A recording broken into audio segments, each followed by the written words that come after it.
Hi, everybody. This is Betsy Wurzel, host of Chatting with Betsy on Passionate World Talk Radio. The producer is Jeannie White, and Jeannie White also writes the blog, which I highly recommend you read. Please share this podcast, and if you missed any of it, it is free to subscribe on Apple, Google, CastBox, Spreaker, and Spotify, to name just a few. Folks, I think it's very important that we do research. Research is very important, not just in finding a cure for Alzheimer's and other dementias, but how it affects caregivers and the loved ones. And I think it's very important for all of us to do our part and participate in research. And there's nothing to be afraid of. It is secure.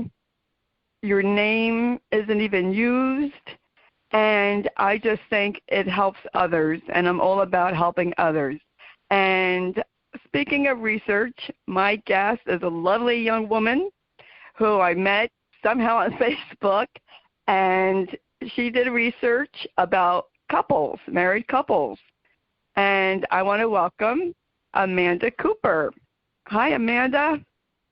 Hi, Betsy. Thank you for having me today. You're welcome, and thank you for connecting with me about doing the research. I believe it was last year, sometime last year. Is that correct? Yeah, I think that we got connected at the end of last year and then worked a little bit earlier, like in January of this year as well. Yes, and congratulations to you on completing your thesis. And did you, because I don't remember, you have to forgive an old woman, did you graduate from college? Yeah, so I just completed my master's degree at the University of Arizona. Oh, congratulations. Congratulations. Thank you.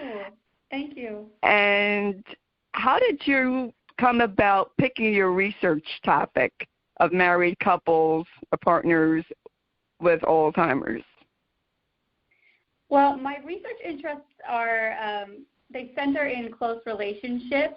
So I study communication specifically, but what I am most interested in is the way communication helps us maintain our relationships during difficult relational times. And both my grandparents had dementia, so I kind of was watching their relationship unfold with dementia, and it just really got me thinking about the challenges, but also the strengths of couples who are in this horrible disease. People who are affected by dementia just have this incredible challenge, and I really admired the strength of the caregivers and the individuals with dementia that I knew, and so I wanted to just investigate further to look at specifically what they were doing to help their relationships survive or help preserve their relationships during this difficult disease.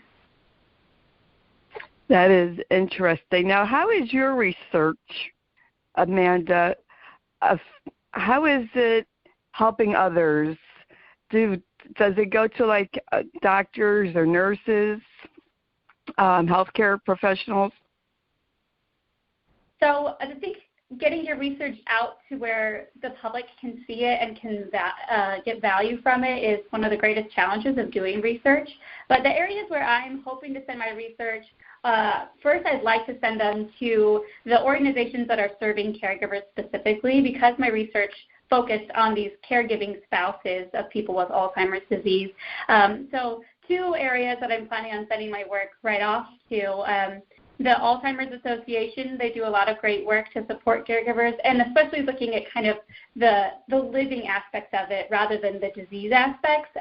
My research doesn't focus on any of the disease aspects, but instead it focuses on the relational aspect of the disease and the kind of day-to-day living experience. So I think the people who can really value or benefit from my research are people who are trying to help with that day-to-day experience. I met a lot of people through Alzheimer's Association support groups. So I'm hoping to send my work back to the Alzheimer's Association and hoping that the caregivers who are getting support from that organization will be able to benefit from my research. There's a couple other organizations that support caregivers like that. In my local area, there's an organization called Banner Alzheimer's, and they do a lot of work to support caregivers as well. So I'm planning on setting my work that direction. I would love to send my work to other care providers. So if you have other ideas of good resources, that's where I'm going to start sending my work. And anywhere else that people are interested or could value from it, I'd like to send it there as well. That's awesome. Now, what is your going? I can't even talk. What are you going to do with your education? Are you going to be in research? Yeah, my plan is to start a PhD this fall, and I'll be continuing in my line of research, so looking at close relationships, hopefully continuing some work looking at other caregiving relationships in Alzheimer's and other ways that caregivers can preserve their relationships despite the challenges of Alzheimer's disease. My end goal is to be a professor, so I'll be working closely with research and then teaching and hopefully using my research to benefit others. Oh, that's really awesome, and I wish you the best. After the interview, hold on, because I want to connect you with someone who is also doing research. And maybe you can connect and work together. You know, I don't know. All you could do is ask. Yeah. That's what my mom would say. And what did you find, Amanda, was the common thread with people, with partners, married couples, with their communication? Did you see a common thread or many common threads? So I guess to break down my findings, I think there were kind of two functions of communication in these relationships. And one was to manage the challenges of Alzheimer's disease or to address some of the challenges of Alzheimer's disease. And the other was communication that was aimed at maintaining companionship and closeness in the relationship. And most of caregiver strategies seem to follow into one of those two camps. So there were definitely some strategies that were to help kind of function on a day-to-day basis despite the symptoms of Alzheimer's disease. Many caregivers talked about avoiding confrontation with their partner or being really strategic about how to address issues with their partner, particularly around things that were caused by symptoms of the disease. A couple people I talked to would say, you know, if my spouse doesn't want to shower today, then maybe we just don't do that today. You know, talking about like finding ways to avoid confrontation or distract from a situation to be able to facilitate kind of that everyday functioning. I also found that there was some really strategic avoidance of conversation that would be hurtful to the partner. Several people I talked to talked about the way they would write things down to give to the doctor so they wouldn't have to discuss their partner's symptoms or their disease in front of them. They were really aware of how thinking about Alzheimer's disease or talking about Alzheimer's disease might be hurtful to their spouse, which I thought was a really interesting use of communication or avoidance of communication to try and protect their spouse. Or if their spouse did something that might have been potentially embarrassing, they found ways to address the problem without pointing out the problem that their spouse had, without saying, you did this, you have these problems, or you have the symptom that's causing us problems. The caregivers that I talked to were really strategic about protecting their partner from having to always be thinking about the symptoms or always thinking about Alzheimer's. And then in maintaining companionship and closeness, a lot of people talked about how just maintaining a daily conversation with their partner, even if their partner wasn't always able to communicate back, was really important for them to be able to feel like they were maintaining some connection. And then doing activities with their partner, engaging in shared activities like that they could do together, finding ways they could spend time together, was really important for them to maintain the sense of connection. And then, of course, communicating love and affection. I think almost every person I talked to talked about how important it was to communicate love and affection, and if their partner was able to have that love and affection communicated back to them.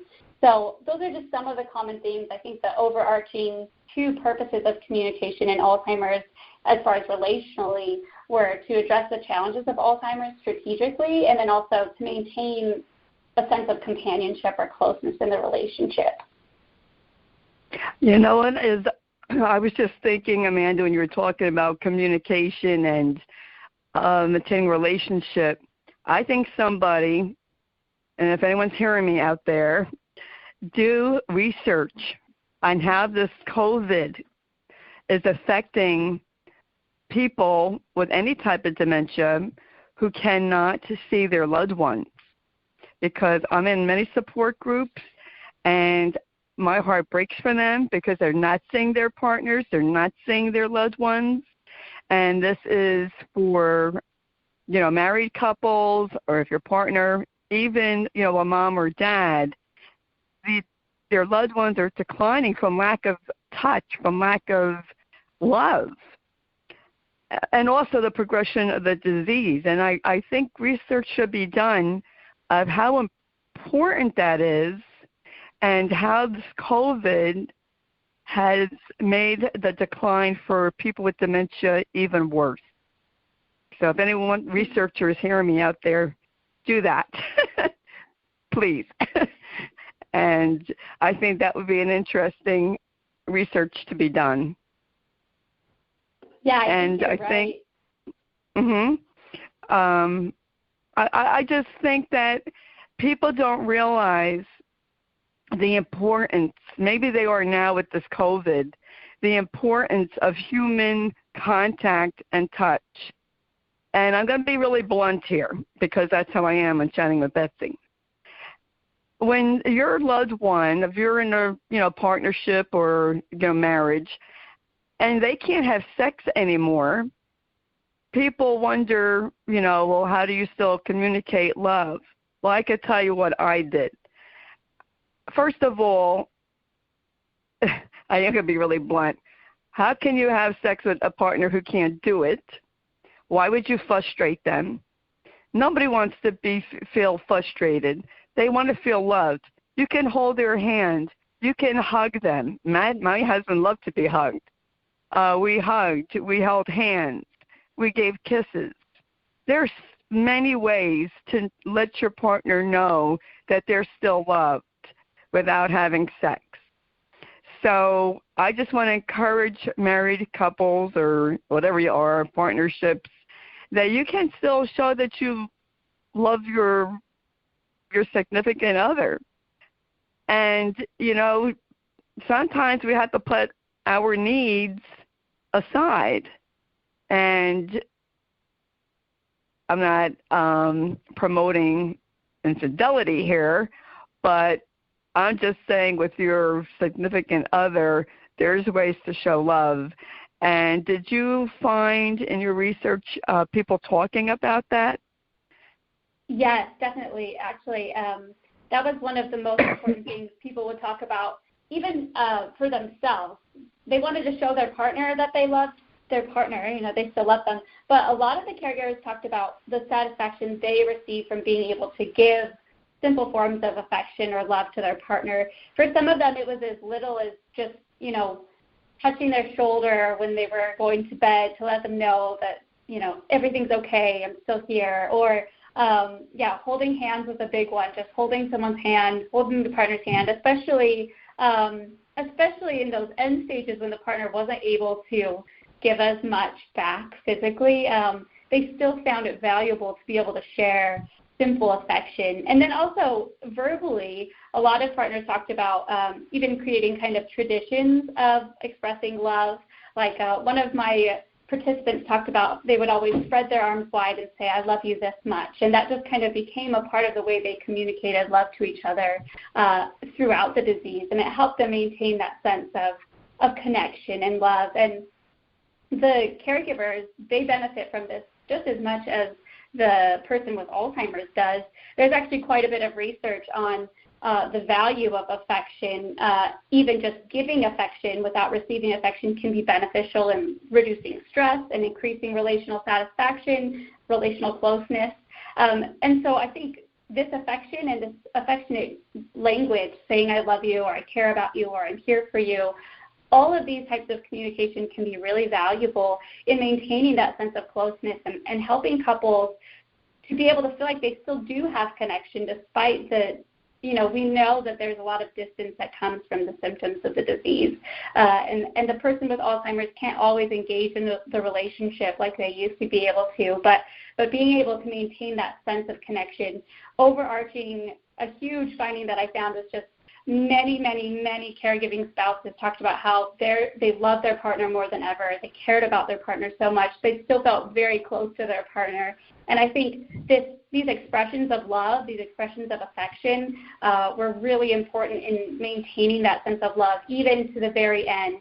People whose spouses had just passed away or whose spouses were on hospice, they communicated to me how much they loved their partner and cared for their partner. And I think these expressions and communicating of love and affection were really important in helping sustain that sense of connection, even when the person with Alzheimer's wasn't able to give back physically or verbally. Just giving the expression of affection or communicating the love was valuable for the caregivers. Absolutely. I think when I talked to you last year about the research, Matt was at the end stage, well, no, he was at the end stage, but he wasn't on hospice. I think I talked to you probably a month or two before he went on hospice. And in your research, your couples were, what was the percent of them at the end stage? Did you interview couples that were in the beginning and middle and end, or did it make a difference what stage their partner was in? Yeah, so I did interview people who were at the beginning, middle, and end, and I actually had 3 participants whose spouses had passed away before the interview started. I had 2 that were in the very, very end stages, but their spouse was still alive. But then I had several, I interviewed 18 people altogether. So I had about 4 or 5 that were in the pretty early stages, in the first year or 2 of Alzheimer's disease. And then I had about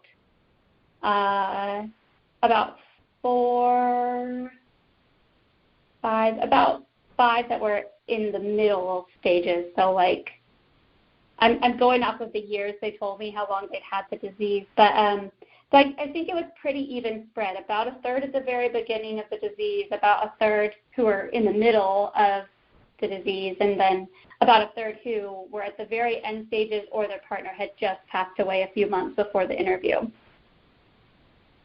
Very, very interesting. I love research. I love reading about the outcome of the research. And I know that I was kind of hesitant to do the research because Matt was near the end. And I had to think back to, what it was like in the beginning and the middle. But I'm glad that I did the research. And I want to encourage all people, and especially caregivers, please, if you have an opportunity to participate in a research, please do so. You are not dishonoring, and listen to me carefully, I'm going to repeat it again. You are not dishonoring your loved one. Matter of fact, you are honoring them by helping somebody because you are sharing your experience. And I might sound a little blunt here, but I feel this way. If I don't share my experience and my knowledge, and like I always say, I'm not an expert, although some people say I am, I'm withholding information. That's selfish of me. It's not helping somebody if I'm withholding my information.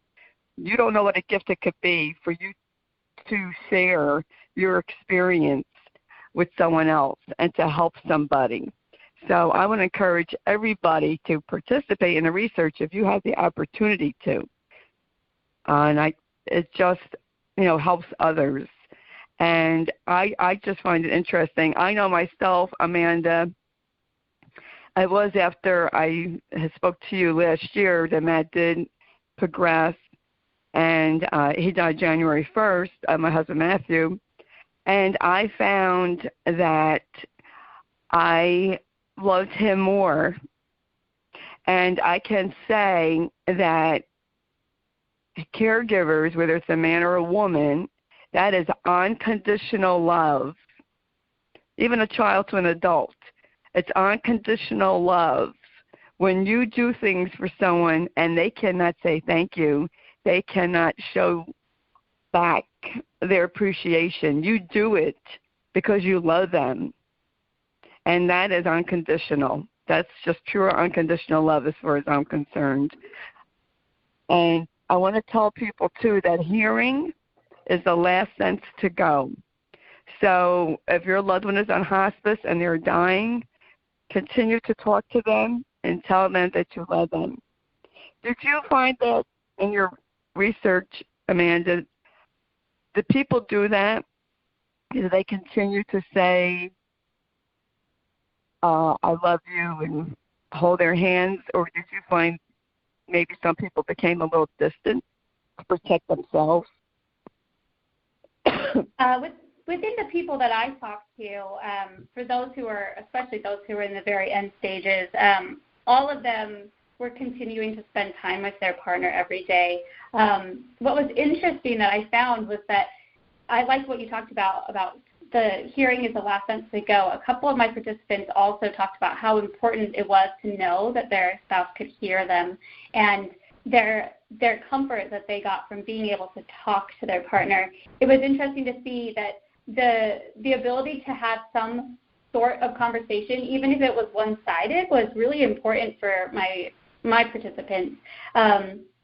One gentleman that I talked to talked about how he would kind of have a conversation with his wife and fill in, or when he couldn't understand what he said, he would just pretend like he did and kind of try to continue having this flow of conversation. Others talked about how they would just talk to their partner, tell them what was going on, give them updates, even though they knew their partner wouldn't be able to engage in a back and forth type of conversation.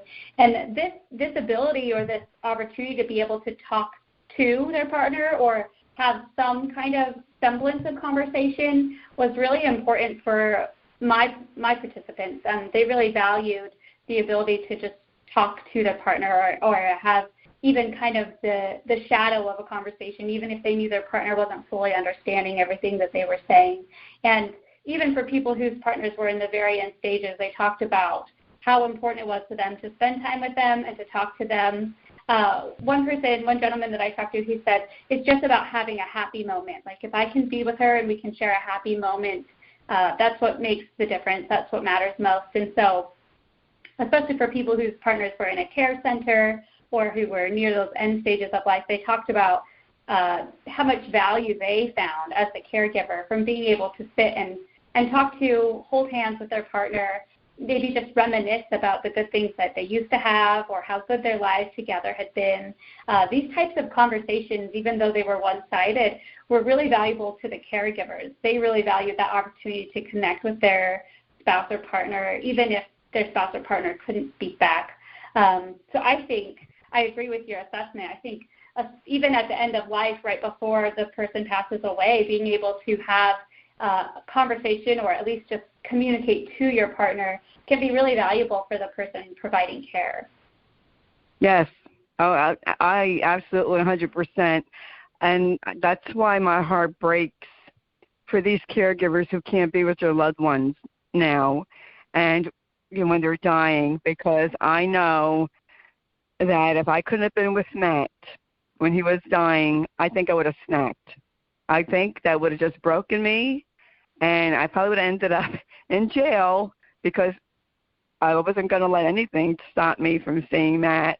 Now, that might sound awful to say out in the public, but that's how I feel. I mean, that's exactly how I feel, and I'm not ashamed to say how I feel.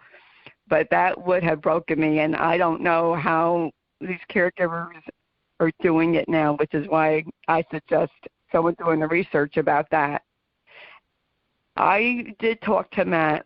I thanked him for his journey, and I thanked him for how his journey made me a better person. And I was glad to be there holding his hand when he took his last breath. And, you know, some people, caregivers, they don't want to be there, and that's fine, to each his own. But I wanted to be there. And I made that promise to Matt that I was going to be there for him and love him right up to heaven's door. And I was glad I was able to keep that promise. Did you find, Amanda, we're talking now at the end, but like in the beginning or middle, and I know this was really hard for me, did you find in your research that people had trouble adjusting to the changes in their loved one? And who had more of a hard time accepting it, a man or a woman? I'm curious about that. Well, I think it definitely is a really difficult adjustment. Part of my research is I asked people to kind of map out for me the events that they felt changed their relationship or shifted their relationship in some way. So I gave everybody a timeline and asked them to kind of plot out their experience for me. And something that I found that was really interesting was how important having the solid diagnosis was for helping people be able to kind of enter the phase of being able to adjust. Before the diagnosis, there was this period for many caregivers where there was a lot of frustration and confusion about their partner's behavior. Like, why are you doing these things? Like, I can't figure out these changes. You know, I heard a lot of stories about strange driving mishaps, you know, like one woman told me a story about her husband making a peanut butter and jelly sandwich with a butcher knife and then licking the knife off afterwards, and just kind of these bizarre moments where they cannot figure out what's going on. I think that period of the disease, the pre-diagnosis period of the disease, was really difficult for most of my participants. I think pretty much all of them had a hard time coping or understanding their partner's behavior during that period. And I think because that was such a period of confusion, for many participants, when they got a solid diagnosis, when they found out, oh, this is being caused by Alzheimer's or dementia, that was a really important turning point for these people to be able to see that there was a reason for their partner's behavior. And when they were able to have that understanding, they could approach their partner with more understanding or more patience. So I think the really difficult period for almost everyone I talked to was that pre-diagnosis stage, before they knew that this was dementia, before they could put language around what was causing the problem. One gentleman told me, he's like, it was just so good to know it wasn't a personality defect, because she hadn't just changed and had some personality defects. Like, it was good to know there was a source for this behavior, and it was a disease, it wasn't her. I think at the beginning stages, early, right after the diagnosis, a lot of people talked about the importance of having these open and intimate conversations with their partners, talking about where the disease is going to take them and their fears about the disease. And I think the diagnosis was also helpful because it opened the way for communication. It opened the opportunities for these kind of conversations for partners to first express their love to each other and their commitment to, you know, stay together through this, but also to talk about, okay, what's going to happen in our relationship? You know, what is this going to look like for us? To your question about who adjusted better or who didn't, I didn't do any gendered analysis, so I didn't really do any specific research to look at gender differences to see whether men or women adjusted better. But I would say that most of my participants, I think, had equal parts frustration and difficulty with some of the symptoms and the problems that they were causing.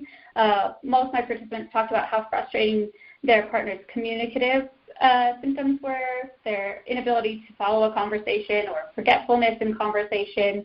Those kind of symptoms made it really difficult for most of my participants. But I would also say, on the same token, I think all of the people that I talked to were able to find ways to negotiate the challenges and to adjust. So I guess that's kind of a non-answer. I didn't tell you whether men or women adjusted better, but I would say that both men and women had significant challenges, and also both men and women were able to find ways to manage those difficulties and to some degree to maintain connection and manage and navigate the challenges of Alzheimer's disease. That's really interesting. I was just curious. I know myself, and I'm glad you brought up about pre-diagnosis. And some people take a couple of years or more to get a proper diagnosis. So then you're thinking your partner is just being, obnoxious, or they don't love you anymore, or, you start thinking, what is wrong with them? I remember, this is before Matt was diagnosed, but he was having memory problems. And it was our anniversary. It was our 29th anniversary. And Matt would usually write a silly poem. And he didn't. And I was thinking, what, is he mad at me? Why didn't he not write me a poem? And at Christmas, why didn't you buy me Christmas presents? I gave you the money. And now I know why. I mean, I knew it before now, but then it took me a few months when he received the diagnosis, or when I saw him getting more forgetful and worse. And I knew he had Alzheimer's before the doctors did.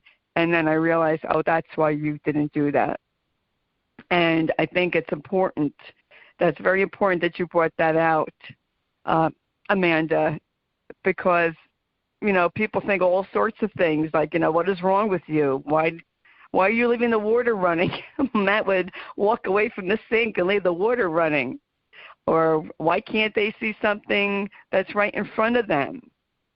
Why are you, in the beginning, I noticed that Matt's driving was awful, but it took a while for him to give it up. And I finally had to take away his keys. And, that causes a rift. And I just, thank you, Amanda, for coming on and sharing your research, because I just find it fascinating. Is there anything else you would like the audience to know about your research? And can you tell them how important it is to be active in doing it if they have the opportunity? Yeah, of course. I think the big important thing that I found is that relationships don't go away with Alzheimer's disease. They become difficult in many ways, but they don't have to go away, and they don't have to become negative completely. I was just really blown away in my research to find how many people talked about how important their relationships continue to be, and how they were able to still find satisfaction from spending time with their partner and still feel close to their partner. I think that Alzheimer's is this really difficult time that you wouldn't wish on anyone, but at the same time, it can be a time of growth in certain ways while also experiencing challenge in other ways. It doesn't mean that it's not difficult or, isn't going to completely radically change the relationship, but I think it's important, and I think what the people I talked to really emphasized to me was that the relationship can continue, and it can continue to be one where you feel love and closeness with your partner, even though they've changed or are in the process of changing. So I guess that would be an important finding from my research, is just that there are ways you can communicate that will help that process, help you to maintain that sense of closeness, and also help you to manage the challenges, because there will be challenges. As far as the importance of engaging in research, I think that every person has a different level of comfort with engaging in research, but I do think that the more that we're able to talk about Alzheimer's disease, the more that we're able to talk about the experiences of caregivers and individuals who have the disease, the more that we're able to find solutions. And so I think being able to share our experiences, my research was very qualitative. It was very much about sitting and hearing about people's lived experiences, and I think being able to share those experiences with other people and then make conclusions about, what are people doing right? What are the ways that we can now move forward? What are the things that you can change in your relationship to help maintain a sense of closeness or to help manage some of the challenges? The really good thing about being able to talk about experiences, being able to engage in research, is that hopefully we can find solutions.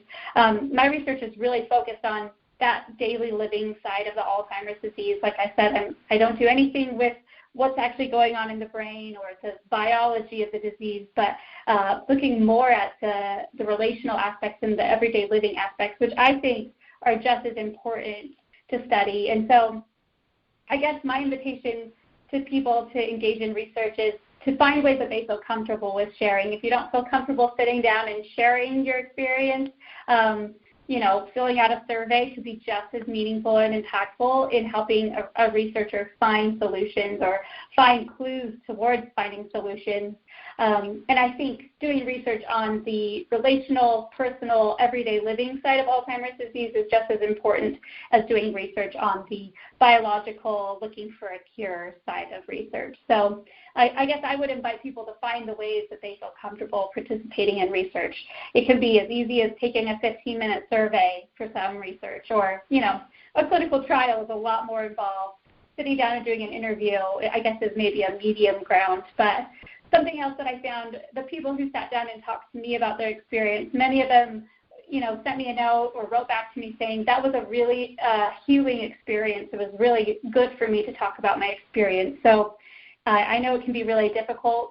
There were definitely some tears shed during the conversations that I had with caregivers, but I think being able to share our experiences, especially difficult experiences, can be really healing, and I think many of the people I talked to found it to be a beneficial experience. So it can be a mutually beneficial experience, and hopefully together we'll be able to find some solutions or some strategies to make living every day a little better. Absolutely. I agree with everything you said. My husband did not want to participate in a clinical trial, and there really wasn't that many 10 years ago.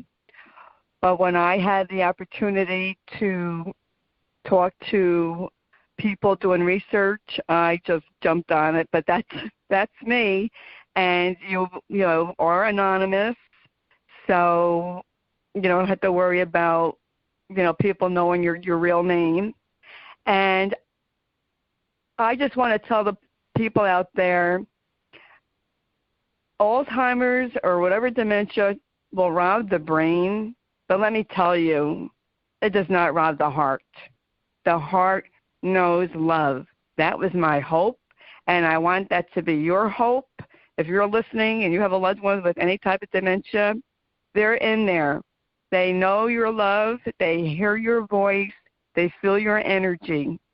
Keep loving up on them as best as you can in this time of COVID. But they're there. Believe me, they are there. And I just really was glad that I participated with your research.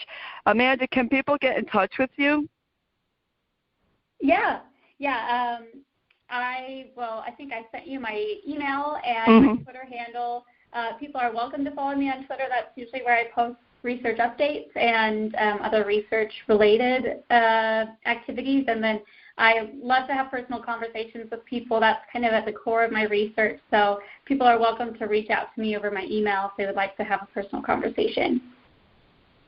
Oh, thank you. Thank you for coming on, Amanda, and sharing your research. This is what it's all about, folks, helping each other, talking about our experiences, and sharing in the hopes of helping not just other caregivers, but doctors and nurses and hospice teams so they know how to help the caregiver even better. And I just really think it's fascinating. I get really excited about it. I just want to tell everyone to please share this podcast, read the blog. Please subscribe to Chatting with Betsy so you don't miss my shows that are on CastBox, Breaker, Spotify, Google, iHeart. I appreciate you all listening. Be blessed, be kind, and show love, and especially in this day and age. Show your love the best you can if your loved one's in the facility. I hope they start letting people visit. I really do. And I just want to tell everyone I appreciate you all listening. So this is Betsy Wurzel, host of Chatting with Betsy and Pastor World Talk Radio. Till we chat again, show the love. Bye-bye now.